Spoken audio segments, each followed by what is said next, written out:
Yeah, I was wrong about Frieren, okay? It truly is one of the greatest anime of 2023. If you haven't heard of this anime, it's about a magical elf who lives for thousands of years, and the story takes place after her and her party defeat the all-powerful Demon King. That's usually the end of the show, right? Well, not for this anime. Frieren Beyond Journey's End follows the events of Frieren as she tries to make sense of her emotions and the meaning of life. There are so many great things about this anime, so let's start with the characters. Frieren is a seemingly emotionless creature, but that could not be further from the truth. We see in the very first episode that she cries over her friend's death, saying how she wished she could have known him better. This story takes these tropish characters and it packs them full of deep, insightful qualities and feelings. The corrupt priest who only loves to drink ends up being a huge influence on Frieren's life as he tricks her into training her own apprentice. And Himmel, the hero, has 200,000 emotional layers to his personality, I swear. Oh, he's the brash, overconfident fighter? No, actually he is a grounded, forward-thinking, and truly kind man. The priest, the hero, Frieren, and the warrior, aka Eisen, make up the fascinating four-party member that defeated the Demon King after a 10-year-long journey. While the three members that aren't Frieren are relegated to the background of this story, they pop up throughout Frieren's new journey, providing tons of quality character development for her. Fern, Frieren's apprentice, is funny and also an interesting foil to her master. She has a great affinity for magic, but her true power is her ambition. Oh yeah, and we just recently met Stark, who had this sick fight scene in episode 6. And those fights are few and far in between. They are really only shown in order to develop characters, but I have to say that it makes perfect sense. Madhouse does a fantastic job creating dynamic combat with vivid color schemes and just the right amount of intensity. This anime is how you deliver truly great storytelling, since the fighting is used as a fine-tuned carving instrument in order to shape this beautiful piece of art that is Frieren. Not only are the fights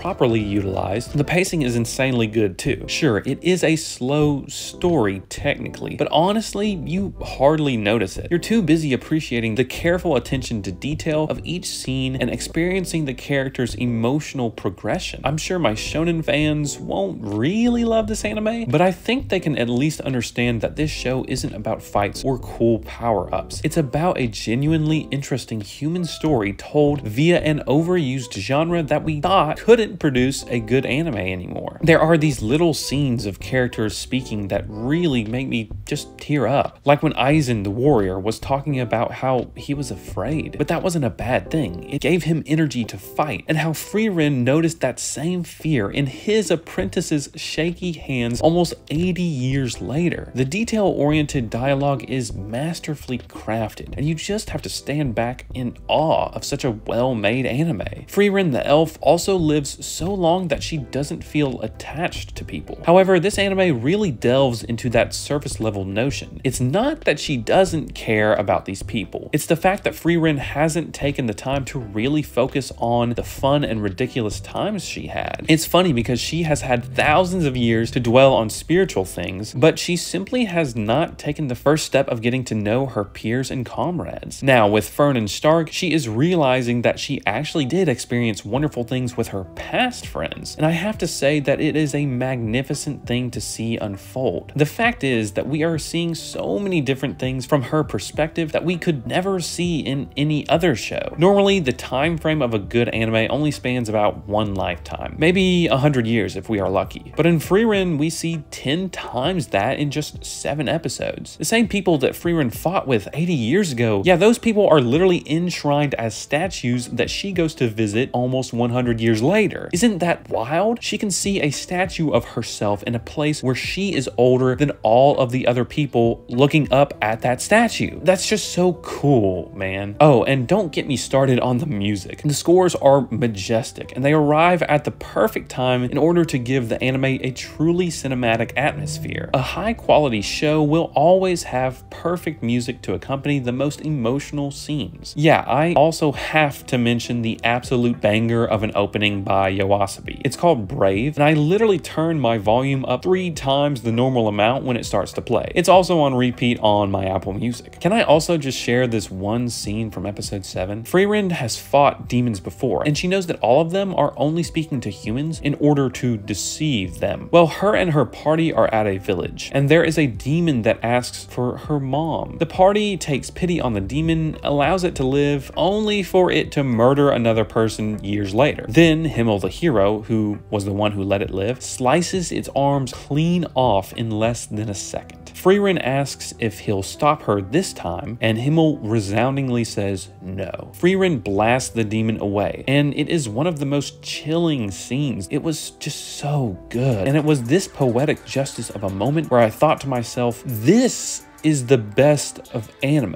no question. Frieren Beyond Journey's End may seem like a slow-paced anime, but it is a truly legendary tale of epic proportions. It deserves your full attention, and that's why I'm giving it a 10 out of 10 masterpiece score.